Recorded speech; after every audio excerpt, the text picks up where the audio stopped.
날씨도 더운데 아침 일찍 오시느라고 대단히 수고 많으셨습니다. 그런데 이 참석하신 것이 결코 어떤 시간 낭비라든가 에너지 낭비가 아닐 겁니다. 제가 지금 계속 자본 강의를 하는데 자본만 가지면 다 성공할 수 있어요.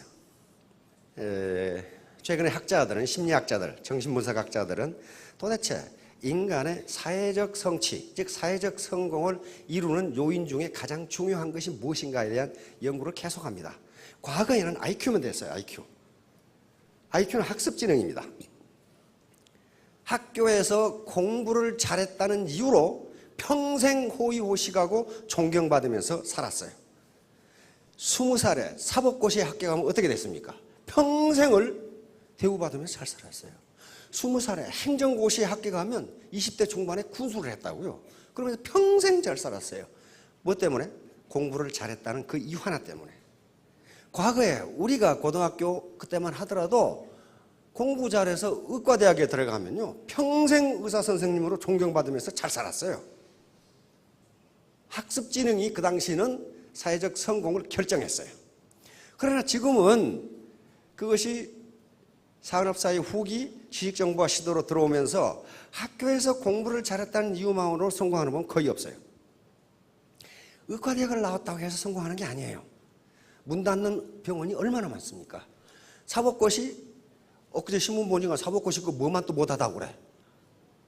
변호사 돼봐야 전부 건달이야. 보니까 40%가 직업이 없어, 변호사 중에. 취직이 안 돼. 그러니까 뭐예요? 지금은 어떤 직업을 가졌다는 것 자체가 그 사람의 소득과 존경을 보장해 주지 않는다예요. 그럼 뭐냐? 그 중에서 잘해야 돼요. 그 중에 잘해야 돼요. 옛날에 교수만 되면요, 그건 평생 존경받으면서 잘 살았어. 지금 교수, 매년 교수 평가에서 안 되는 놈 잘라버려요. 그거 안 돼요. 그러니까 지금은 뭘 하든 그 분야에서 탁월한 능력을 갖지 않으면 안 돼요. 그래서 지금 학자들이 사회적 성공을 결정하는 것에 IQ가 기여하는 것은 20% 정도 보고 있습니다.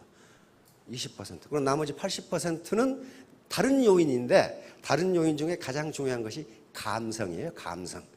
인간은 이성적인 동물이기보다도 감성적인 동물이거든요. 상대방을 설득하는데도 저 사람이 학력이 뭐냐를 따지는 게 아니라 저 사람 말이 진정성이 있느냐, 그걸 보거든요. 그게 전부 감성, 이심전심으로 전달되는 그걸 본단 말이에요. 자, 자본 축적이 답이다. 우리가 이 사회 현상이나 모든 인간사를 이해하는 데 있어서 통상은 인간은 복잡한 문제를 잘 이해할 수가 없기 때문에, 또는 이해하기 어렵기 때문에 가능하면 간단하게 해서 이해하려는 그 속성이 있습니다. 그것은 학문에서도 그렇고 동서 구분할 것 없이 그렇습니다. 예를 들면 동양에서는 삼라만상, 우주의 움직임을 단 두 가지, 음과 양이라는 것으로 이해합니다. 그런데 거의 대부분 그 해석이 다 돼요. 그리고 조금 더 가면 오행, 그래서 음양 오행을 가지고 우주 만물을 전부 해석하는 경우가 있어요.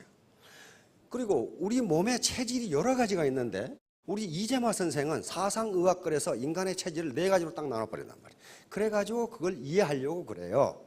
이것을 환원주의라고 하는 인간의 속성입니다. 복잡한 건 잘 이해를 못해. 그 다음에 서양 같은 경우는 인간의 모든 행동을 2가지로 나눠버려요. 선과 악. 그래가지고 이분법적으로, 이원론적으로 모든 사물을 이해하려고 합니다. 허리우드에서 나오는 영화는 거의 대부분 선과 악을 기준으로 하고 있어요.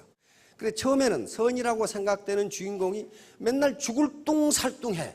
얻어 터지고 어디 끌려가고 잡혀가고, 그러다가 맨 나중에는 악이라고 설정한 인물이 죽어. 그래서 영화나 또는 드라마에서 반드시 주인공을 해야 되는 게, 주인공은 끝까지 살아남아.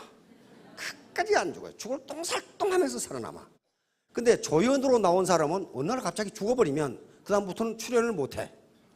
자, 그렇듯이 우리가 인간 사회를 사는데 정치, 경제, 사회, 문화, 군사, 외교, 전쟁, 교육, 종교 할 것 없이 뭐 가지고 이해하면은 우리들이 잘 이해할 수가 있냐면은 자본이라고 하는 걸로 이해하면 전부 해석이 됩니다.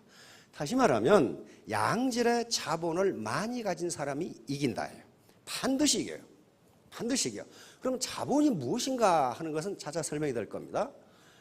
우리가 지금까지는 자본을, 경제 자본만을 자본이라고 생각했어요.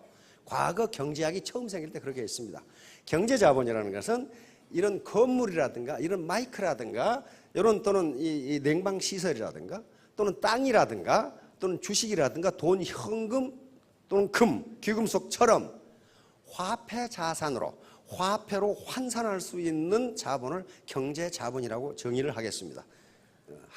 학자들이 그렇게 정의를 하니까 요걸 가진 사람이 돈을 버는 건 틀림없어요. 틀림없어요. 건물은 자본입니다. 자본을 가진 자가 돈을 벌어요. 돈을 법니다. 우리 친구 중에 강남에 빌딩을 가진 놈이 있어. 그 몇 층이라고는 말 않겠어. 또 거기 가가지고 당신이 그거 가졌어? 이렇게 하면 또 곤란하니까. 물어봤어요. 한 층 임대료가 한 달에 얼마야? 그랬더니 한 층 임대료가 한 달에 9천만 원이에요. 그러면 그 사람은 자본을 가졌다는 이유로 자본이 돈을 벌어주기 때문에 자기가 가서 피크닉을 가건 휴가를 가건 돈이 계속 들어와요. 그래서 자본을 가지려고 하는 거예요. 마찬가지로 저작권을 가지고 있으면, 베스트셀러의 저작권을 가지고 있으면 시장 시스템이 나한테 돈을 갖다 줘요. 그렇죠? 돈을 벌어줘. 자본을 가지고 있으면 돈을 벌어줘요. 그러니까 지금 세계적으로 문제가 되고 있는 게 피케티라고 하는 사람이 쓴 21세기 자본론이라는 거예요. 그게 지금 우리나라에서 번역을 하고 있는데 미국에서는, 미국과 유럽을 지금 강타하고 있어요. 그 책 때문에. 무려 700페이지가 되는 책인데 그 책이 지금 날개도 친 듯 팔린단 말이에요. 엄청나게 방대한 경제학 서적인데 그 책의 결론은 단 하나예요. 자본이 돈을 버는 속도가 노동이 돈을 버는 속도보다 빠르기 때문에 부자는 점점 부자가 되고 가난뱅이는 영원히 가난뱅이가 될 것이라는 결론이에요. 그러면 이 시스템을, 자본주의 시스템을 때려 엎지 않는 이상 뭘 해야 돼? 자본을 가져야 돼요. 자본을 가져야 돼. 근데 다행히 자본의 개념이 점점 확대되면서 오늘날은 경제 자본뿐만 아니라 모든 것이 학자들은 자본으로 봅니다. 그중에 중요한 것이 사회자본, 문화자본, 신뢰자본, 상징자본, 도덕자본 이런 것들이에요. 그리고 심리자본. 그러니까 그런 것들은 돈이 들지 않더라도 자기가 축적할 수가 있어요. 그러니까 우리가 통상 어떤 좋은 덕목을 이야기할 때 그 덕목 뒤에 자본이라는 전미사를 붙이면 그게 자본이 돼요. 자본은 곧 생산성을 의미합니다. 그러니까 예를 들면 건강, 거기다가 자본이란 말만 붙여봐요. 건강 자본 그렇게 돼요. 그러면 무슨 말이냐 하면은 건강한 사람이 건강하지 못한 사람보다 생산성이 높다. 그런 얘기예요. 지금 시중에 도덕자본이라는 책도 나와 있어요. 도덕성이 높은 사람이 불량한 놈보다 생산성이 높다. 그런 얘기예요. 그러니까 우리 서민이 궁극적으로는 경제 자본을 가져야 되는데 그걸 못 가지니까 그 다른 자본을 갖게 되면 빈곤에서 벗어날 수 있다. 그게 결론이에요, 오늘. 자, 그러면 봅시다. 부자 3대 못 간다. 이 속담 들어봤죠? 이건 조선시대는 맞아요. 그러나 지금은 맞지가 않아요. 지금은 3대 가면 망하는 게 아니고 3대 가면 더 부자가 돼요. 더 부자가 된다고. 지금 우리 이건희 회장님 할아버지 만석군 농구셨어요. 그렇죠? 막 부자였어. 그런데 이병철 회장 그 부친보다 더 부자가 됐어. 이건희 회장 3대째예요. 망해야 되는데 더 부자가 됐어. 다시 말하면 부자 3대 못 간다는 건 전통사회에서 이야기예요. 왜 그러냐면요. 전통사회에서의 유일한 자본이 뭐였냐면 땅이었어요. 토지였어요. 그리고 그 토지는 무엇과 연결되어 있었냐면 벼슬과 연결되어 있습니다. 조선시대에서 땅은 개인 땅이 없습니다. 모두 누구 땅이에요? 모두 임금님 땅이에요. 보천지하 막비 왕토라고 그랬습니다. 하늘 아래 왕의 땅이 아닌 것이 없다예요. 그러면 벼슬아처들이 가지고 있는 땅은 뭐냐 하면은 수조권이라고 하는 권리예요. 수조권. 그 땅에서 네가 소작을 주고 소작료를 네가 받아 먹어라. 그 수도권을 준 거예요. 그래 세금 대신 그 사람들은 이 사람한테 뭘 내면 돼? 도지만 내면 돼. 그걸 준 거란 말이죠. 그러니까 그것이 벼슬과 연계되어 있기 때문에 아버지가 벼슬을 했는데 그 아들이 벼슬을 못하면 뺏길 가능성이 많아요. 그 다음에 조선시대에 토지 소득보다 더 많은 게 뭐였냐면 뇌물이었어요. 뇌물이요. 그럼 벼슬을 해야 어떤 놈이 뇌물을 갖다 주지. 근데 통상 아버지가 벼슬하고 아들이 벼슬하고 손자가 벼슬하고 하는 게 거의 없었어요. 그래서 3대를 못 간 겁니다. 다시 말하면 아버지가 천신만고 끝에 부를 일궈 놓으면은 아들은 한량이 돼. 한량이 돼가지고 축첩을 일삼아. 그래서 재산을 축내. 그 손자는 뭐가 되냐면 건달이 돼가지고 기생집 출입하다가 말아먹고.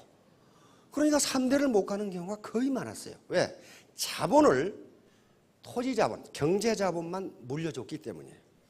일반적으로 경제자본을 물려받아도 그 인간됨이 인적자본이 축적되지 않으면 그걸 지킬 수가 없어요. 우리 주변에서 직접 보셨거나 말을 많이 들으셨을 거예요. 우리 동네에도 그런 사람이 있어. 평생 농사만 짓고 사셨어. 근데 그것이 어느 날 갑자기 광주시로 들어가가지고 공단이 돼가지고 국가에 소용해가지고 수십억을 줬어. 아이고, 농사 짓는 분들 몇천 평씩 하잖아요. 많은 경우는 막 몇만 평이에요. 근데 그 농사 지어봐야 소득 별로 안 돼요. 근데 공장 부지가 돼서 국가에서 보상해버리면요 수십억이 돼버려. 그런데 그분은 성실한 농부셨지만은 그 수십억의 경제자본을 다룰 만한 인적자본이 되어 있질 않아. 인적자본이 되어 있질 않아. 그러니까 어떻게 됩니까? 그때부터 그 많은 자녀들이 갑자기 자라기 시작해. 계속 찾아오면서. 그래서 계속 뜯어먹어. 계속 뜯어먹어. 다 뜯어먹으면 그것도 가오리가 없어.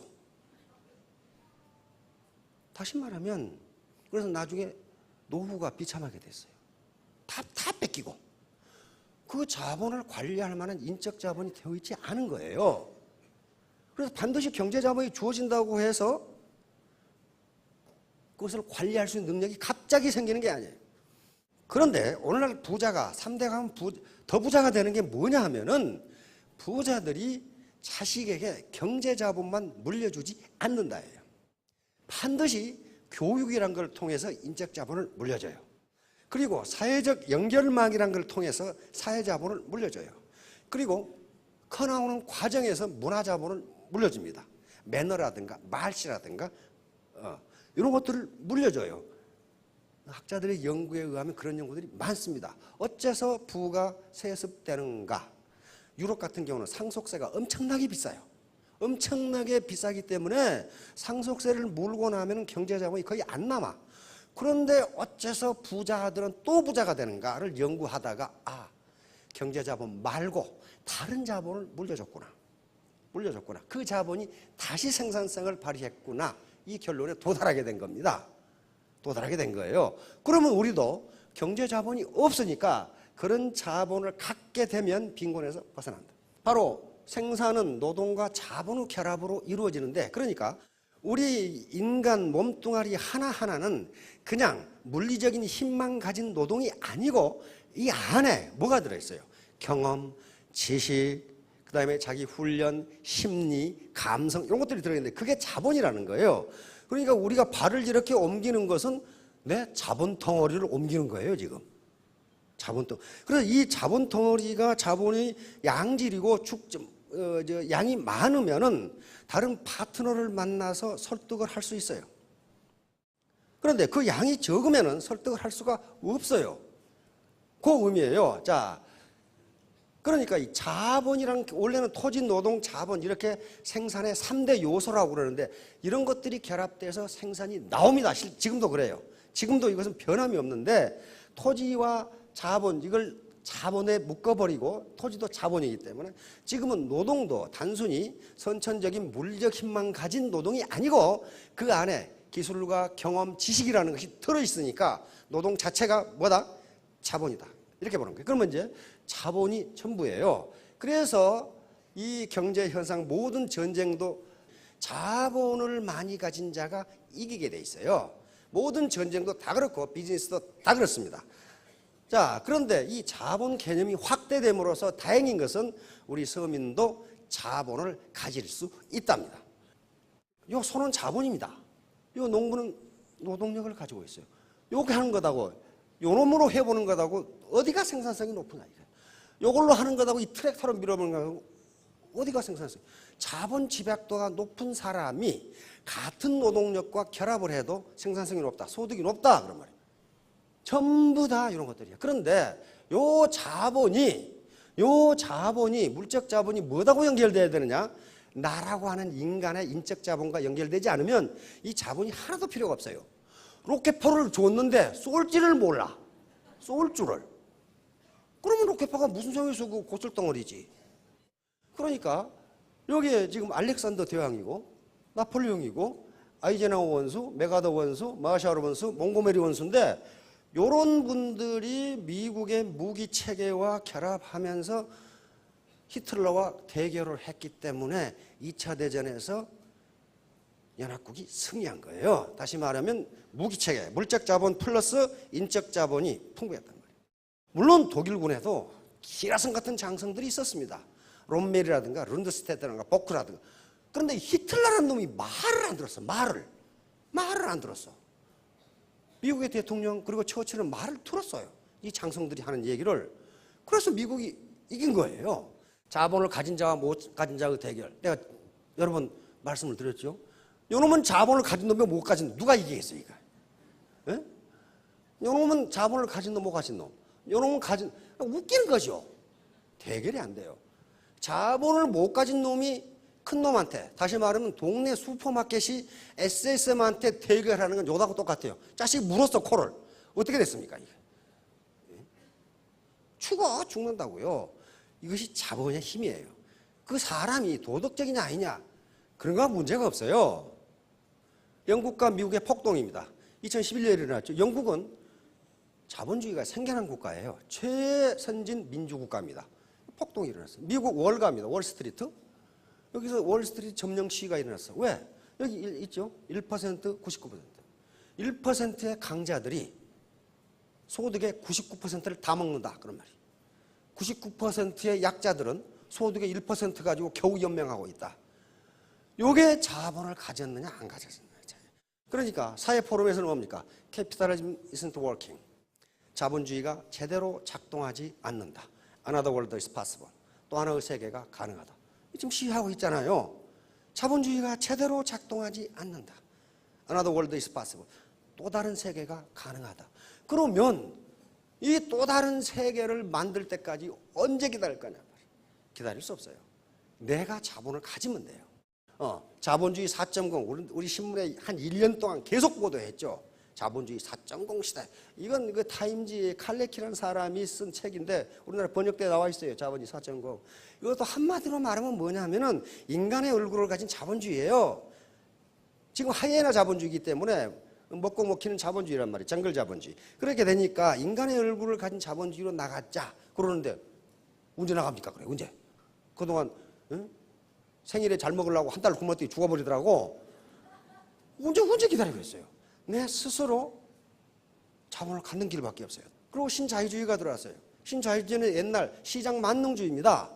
신자유주의. 그래서 바로 레이거노믹스 또는 대처리즘이라고 하는 건데 두 사람이 받아들인 거예요. 이건 뭐냐면은 두 가지 이론에 근거하고 있습니다. 아랫목, 윗목 이론. 아랫목이 따뜻해지면 시간이 조금 지나면 윗목도 따뜻해진다. 옛날 구들장에 살아본 어르신들 그렇게 되죠. 계속 불 때면은 이게 뭐냐면은 부자가 점점 돈을 많이 벌면 나중에 가난뱅이들한테도 콩고물이 간다. 그런 얘기예요. 아랫목, 윗목으로. 그런데 아랫목이 불 들어가지고 타는데 윗목은 아직도 싸늘하더라. 지금 그렇게 돼버린 거예요. 그러니까 이게 안 맞다 이거예요. 그 다음에 트리클 다운 시어리. 낙수 이론이라고 합니다. 위에 부자들이 돈을 많이 벌면은 밑에 콩고물이 밑으로 떨어져 가지고 가난뱅이들도 먹고 산다. 근데 콩고물이 안 떨어져. 안 떨어지고 밑에 있는 콩고물이 위로 올라가. 다시 말하면 프랜차이즈를 5,000개씩 해가지고 동네 콩우두둑까지 다 빨아서 파이프라인으로 가버려. 그렇게 되지 그것이 다시 동네로 안 돌아오더라. 그런 얘기예요. 그러니까 지금은 나온 이론이 분수 이론입니다. 밑에를 밑에서 이 물을 뿜어 올리면 위에까지 올라간다는 그 이론이에요. 그러니까 서민들을 잘 살게 만들어주면 결국은 서민들은 뭐합니까? 물건을 사고 그 물건을 만드는 것은 기업이기 때문에 기업도 돈을 벌게 되어 있다. 그런 얘기예요. 근데 그게 맞는 것 같은데 언제 그걸 기다리냔 말이에요. 언제 싸움하다가 끝나고 한 달 굶으니까 죽어버리듯이 그거 기다리다가 죽어버린다고. 그래서 이 신자유주의가 실패했다는 걸 다보스 포럼에서 인정을 합니다. 다보스 포럼이 슈바브라는 사람이 만들었는데, 이 다보스 포럼은 전 세계 1%의 부자를 대변하는 세계적인 포럼입니다. 세계 경제 포럼이라고 하는데, 적어도 7억 달러 이상의 매출을 올리는 기업의 CEO라야 갈 수 있는 거지 가는 건 아니에요. 거기서 초청을 해야 돼.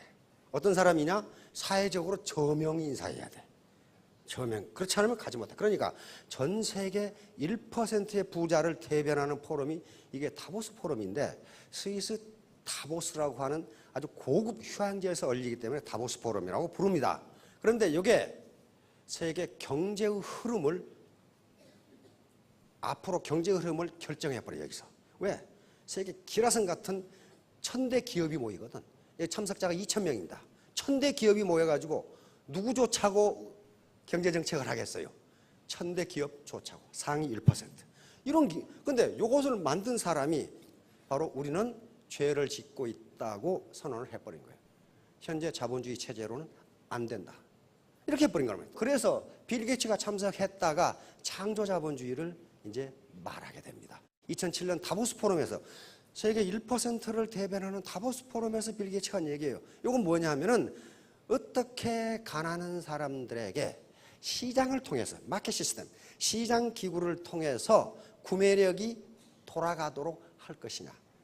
좀 어렵잖아요. 그러니까 어떻게 가난한 사람들에게 주머니를 채워줄 것이냐, 그 방법을 연설을 한 거예요. 그래서 그걸 창조자본주의. 우리는 이렇게 가지 않으면 안 된다고 지금 하는 거예요. 그러니까 상위 1% 부자들이 뭔가 문제를 알았다는 거죠. 가난은 나라님도 구제 못한다. 나라님 구제 못합니다. 국가의 거버넌스라고 하는 게 있어요. 국가 경영, 공공 경영이 잘 되면은 나라님이 구제할 수 있어요. 있습니다. 나라님이. 그런데 저는 여기서 이야기하는 게 현실이에요. 우리나라 현실은 나라님이 구제 못합니다. 왜? 재정이, 주고 싶어도 재정이 안 돼, 재정이. 우리나라 재정이라는 게 키 큰 놈 짧은 입을 덮고 자는 것 똑같아. 다리를 덮으면 가슴이 나오고, 가슴을 덮으면 다리가 나오고, 이게 다 덮을 수가 없어요. 그러니까 결국은 자기가 이불을 만들어서 덮는 수밖에 없어. 나라가 구제할 수 있는데 현실적으로 안 된다는 거예요. 그러면 이제 자기가 하는 길밖에 없어요. 자기 스스로 자본을 갖는 길밖에 없어요. 자, 독일 베르텔스만, 요게 국가 거버넌스, 다시 말하면 국가가 얼마나 잘 작동되고 있는가를 표준 지수로 나타낸 겁니다. 자, 우리나라는 6.2점, 평균 6.4점인데 OECD가 6.2점. 다시 말하면 우리는 OECD 국가 중에서도 평균 이하라는 거예요. 국가 지금 작동되는 게. 자, 무슨 자본을 갖기를 원합니까?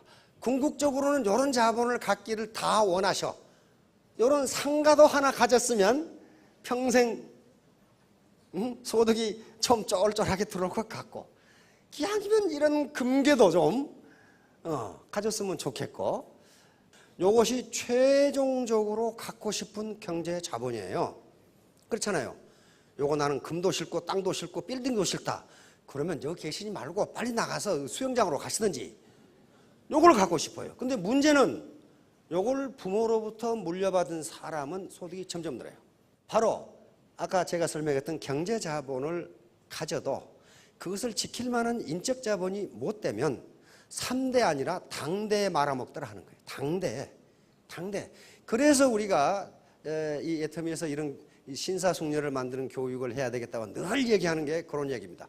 그걸 소득이 월천대, 오천대가 되더라도 그것을 지킬 만한 인적 자본이 되어 있지 않으면 계속 말썽만 피워요. 계속 말썽만 피운다고. 아까 그 예를 들었던 영국의 몽고메리 원수가 있습니다. 그분이 장교를 4가지 부류로 나눴어요. 장교는 4가지 종류가 있다. 첫째, 머리 좋고 게으른 장교. 이것은 지휘관으로 딱 맞다. 지휘관이 참모한테 계속 간섭하면 참모가 일을 못해. 그렇죠? 머리는 좋은 사람이고 게으르니까 어때요? 참모가 보고하는 것을 정확하게 판단을 해. 이 자식 괜찮아구만. 그러니까 그건 지휘관감이다. 두 번째, 머리 좋고 부지런한 장교. 이 사람은 참모감이다. 부지런하니까 많은 정보를 수집해가지고 그중에 쓸만한 정보만 지휘관에게 보고를 하니까 참모감이죠. 세 번째, 머리 나쁘고 게으른 장교. 이것은 쓸모없을 것 같은데 그래도 쓸만하다. 머리 나쁘고 게으르기 때문에 지가 뭘 찾아서는 않지만 시키는 일은 제대로 한다 그 말이에요. 그 다음에 당장 쫓아내야 할 장교.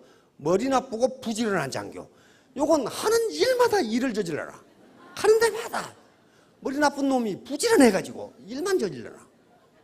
요러면 당장 쫓아내라 그랬거든. 그러니까 이런 애터미 교육을 잘 못 받으면 나중에 5천택이 됐는데 머리 나쁘고 부지런해. 그래 가는 데마다 일을 만들어놔. 그래서 인적 자본이 필요한 거예요. 이렇게 해서 바로 이 인적 자본, 이거 아인슈타인이죠. 이거는 고집이라고 봅니다. 고집은 지식분의 1이다. 다시 말하면 무식한 놈이 용감하다 그런 말이에요. 지식이 없는 놈이 고집은 세다 그 말이에요. 이건 망하기 딱 좋거든요. 당대의 망이에요. 그래서 사회자본의 축적입니다. 지금 사회자본은 전형적인 것이 그물망, 연결망이에요. 소셜 네트워크입니다. 그런데 애터미 조직이라는 게 뭐예요? 네트워크예요. 네트워크. 바로 이 피에르 부르디에라는 학자가 얘기한 게 가장 중요한 자본 중에 하나가 사회자본이에요. 이 사회자본의 질과 크기에 따라서 소득이 결정된다. 맞죠?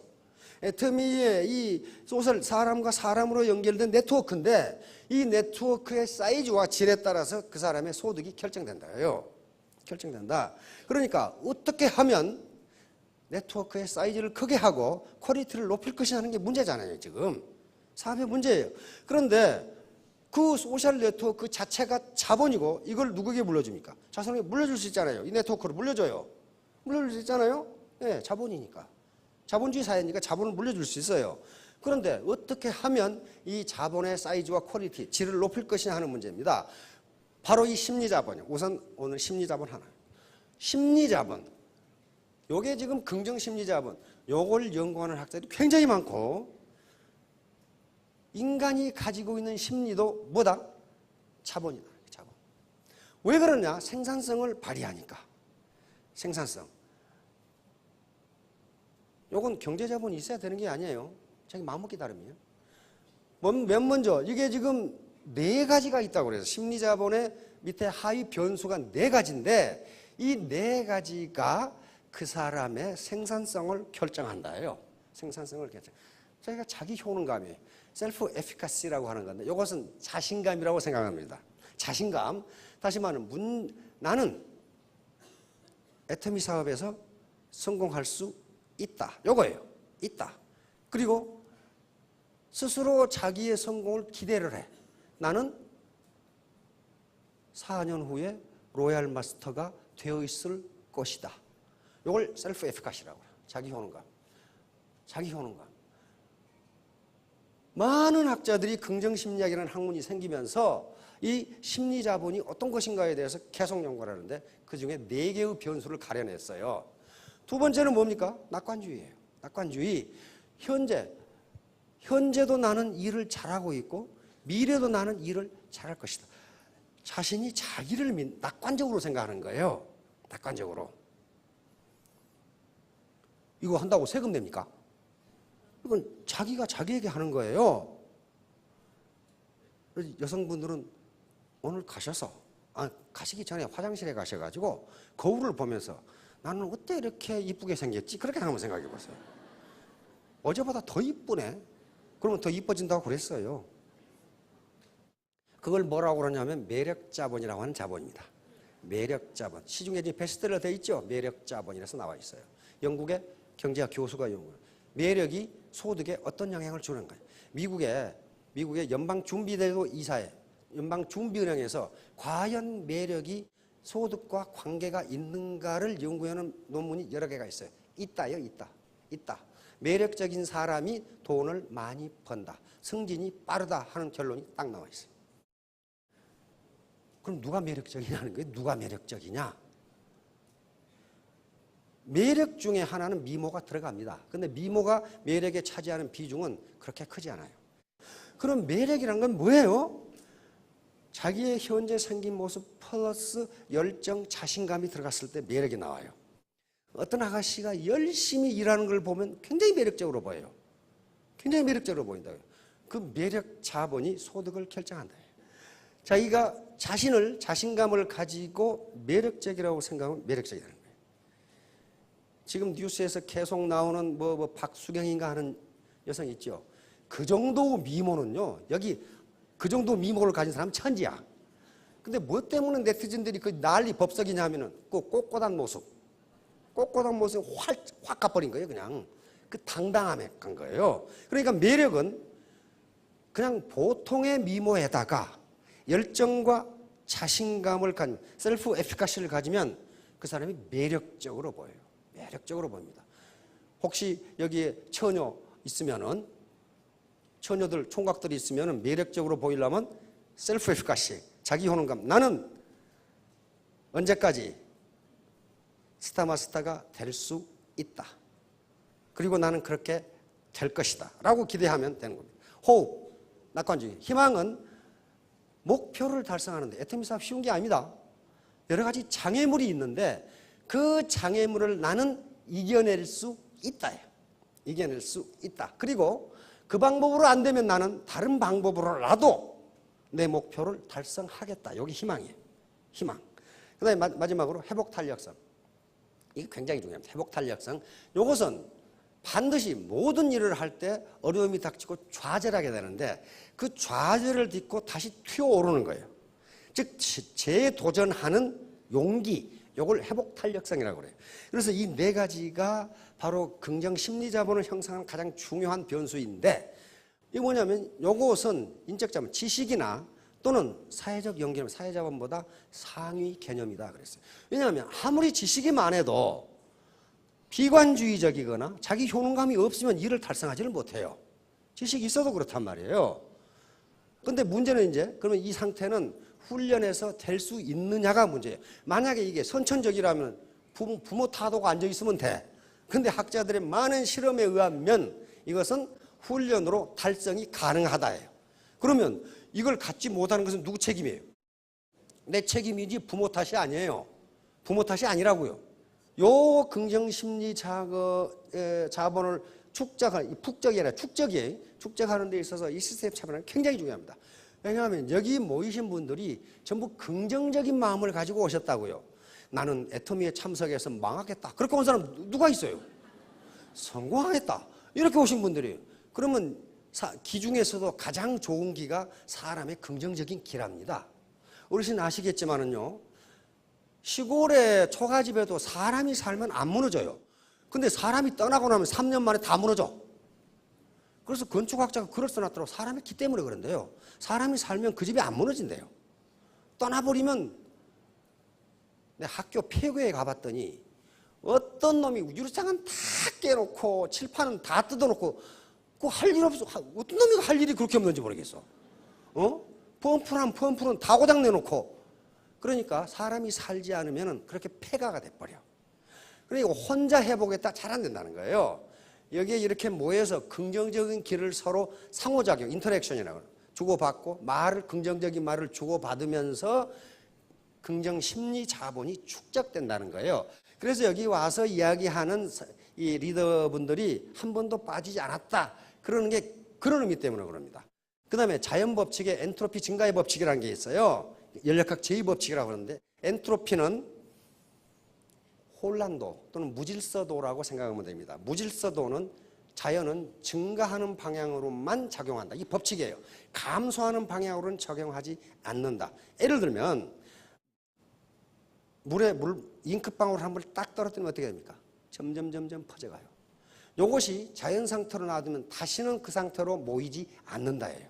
안 모여요. 만약에 엔트로피가 자연적으로 감소하는 방향으로 작용할 수도 있다면 자연 법칙이 깨져버려요. 왜냐하면 사람이 죽어가지고 시체가 되고 썩어버렸어. 썩는다는 건 뭐냐면 엔트로피 증가 현상이에요. 전부 분자로 날아가는 거예요. 그러니까 여기에 원소가 썩 있다가 분자로 날아가 버리면 무질서도가 어때? 커져 버려요. 그런데 엔트로피가 감소한다는 건 요놈이 다시 모여가지고 살아나. 그러니까 절대로 엔트로피는 감소하는 방향으로 작용하지 않는다예요. 다시 말하면 우리 아들놈이 초등학교 다니는 아들놈이 학년 초에 책상을 깨끗하게 정리해 놓더니 한 달 후에 가보니까 엉망진창이야. 엔트로피는 증가하는 방향, 혼란스러운 방향으로만 됩니다. 그러니까 여기에서 이런 여러 가지 강의를 듣고 또는 스폰서들하고 이 상호작용을 하고 그때는 딱 긍정심리자본이 들어가. 나는 3년 만에 스타마스터를 해야지. 근데 이게 집에 가면 흐트러기 시작해. 이게 엔트로피 증가의 법칙에 따라 술술 남편이 어디 갔다 왔어? 이렇게 물기 시작하면은 그때부터 술술 이 에너지가 흐트러져. 그래서 다시 그러면 엔트로피가 감소하는 방향으로 작용하려면 어떻게 해야 되느냐? 반드시 외부에서 에너지가 가해져야 돼요. 에너지가 없으면 절대로 되지 않아. 반드시 어떤 에너지가 가해져야 엔트로피가 감소하는 방향으로 늘어나요. 물이 얼음 조각이 그대로 자연 상태에 놔두면 얼어서 아니 녹아서 흘러요. 그러죠? 더 놔두면 기체로해서 달아나 버려요. 다시 말하면 혼란도, 무질서도가 증가해요. 그것을 다시 얼게 하려면 외부에서 에너지가 가해지지 않으면 다시 얼지 않아요. 그러니까 이런 시스템에 참여해서 다시 상호작용하라고 이야기를 하고 아무것도 아닌 것 같지만은 엔트로피를 다시 감소시키는 거예요. 그래서 다시 셀프 에피카시, 내 자기 효능감을 높이는 겁니다. 아, 저분이 그렇게 했다면 나도 3년에 스타마스터가 될 수 있다. 이게 자기 효능감이에요.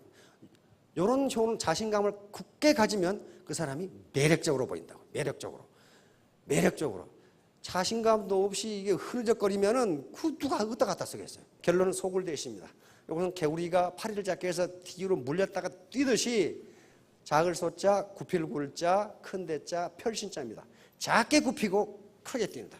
다시 말하면 애터미 사업이 그런 사업입니다. 여러 가지 사업을 하는 동안에 애로사항이 있을 텐데 좌절감도 있고 친구가 네가 어쩌다 그렇게 됐냐 뭐 이런 식으로 그때 작게 굽히지만은 나중에 언제 딱 스타마스터가 돼서 3,000댁이 되면은 그때서 친구가 그래. 야, 이 기집애야. 왜 나한테 이야기 안 했어? 얘기했는데. 그게 대신이에요, 대신. 저 기집애가 나보다 공부도 못한 것이 나보다 소득이 많아? 60명 클래스에서 자기가 56등, 자기 친구가 57등이었는데 나보다 공부도 못한 것이. 그렇게 생각하고 그게 속을 대신이에요. 그러니까 사업 성공을 하신 데 있어서 작게 굽히세요. 그러면 크게 뛸 수 있습니다. 모든 것은 지식의 문제도 아니고 지금 현재 경제자본을 얼마나 가졌는가의 문제도 아니고 태도의 문제입니다. 애티튜드. 딱 합해보면 알파벳 순서 100점이 돼 있어요. 100점이 돼 있는데 이 중에 어빌리티, 능력은요 1%만 있으면 됩니다. 능력이 1%도 없는 사람은 없어요. 이게 에디슨이 한 말이거든요. 천재는 1%의 영감과 99%의 노력으로 이루어진다. 땀으로 이루어진다. 1%의 영감이라는 게 지식입니다. 지적 능력이에요. 나머지는 전부 태도입니다. 그래서 여러분들이 내 태도, 이거 멘탈 애티튜드입니다. 내 정신 자세가 태도예요.